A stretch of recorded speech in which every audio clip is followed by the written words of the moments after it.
I'm Nicholas, and this is my wife, Rebecca, and we're from Winter Garden, which is just outside of Orlando, Florida.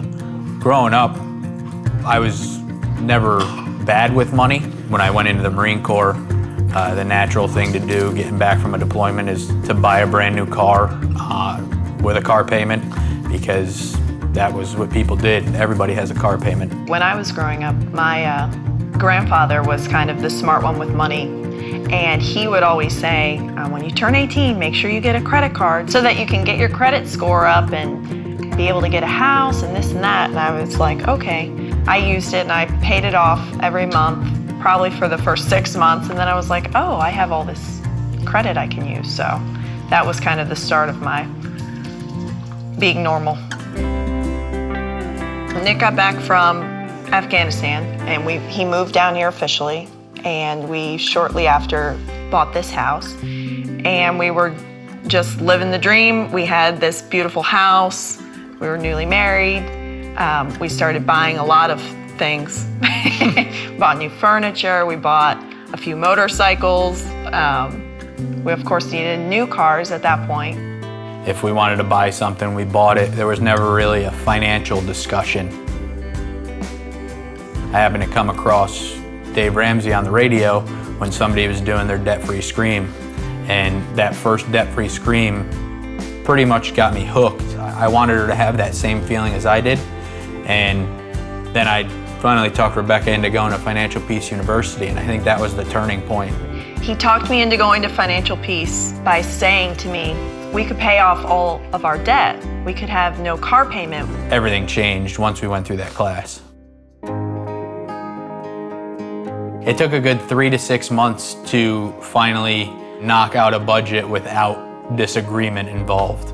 The every dollar budget at the beginning of every month made us come to the table together and talk about our finances. I think that right there helped our relationship, especially the communication portion of being in a marriage. It forced us to communicate. Yeah. We really hit the ground running. We put all the debts in a row. It worked, like he said. It made us feel good. It made us feel like we were rolling that snowball. Then we got to a point where we needed more money, so Nick started selling everything. He had a garage full of toys. We had a garage sale. We sold one of the cars that we had car payments on, and I got a little $2,000 car to commute back and forth to school with no air conditioning or anything like that. Selling them helped us knock out big parts of our debt immediately and see that progress and know that we were getting somewhere, and we had a goal in mind.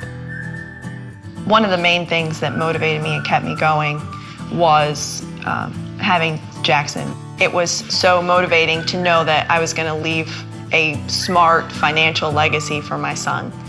In the end, we ended up paying off about $136,000 in debt in just about 30 months. It wasn't easy. There were a lot of sacrifices that we had to make. Our communication has grown, and we've grown together in marriage as a couple. It was all worth it. It was definitely worth it to now be able to live our life like no one else. We since have saved up to buy our first car in cash, and I tell everybody that we got a new car and we bought it in cash. Growing up and living in our society, it's considered impossible almost to save up money and go and buy something. Any type of thing that we want, we are now budgeting and saving for it, and just being debt-free is just a weight off of our lives, I guess you could say. Definitely.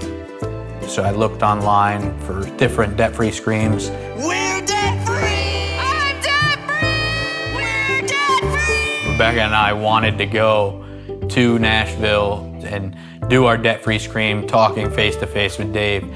It was so fun just to go there and sign the debt-free wall and have a cookie at Martha's Place and be there with Rebecca and Jackson.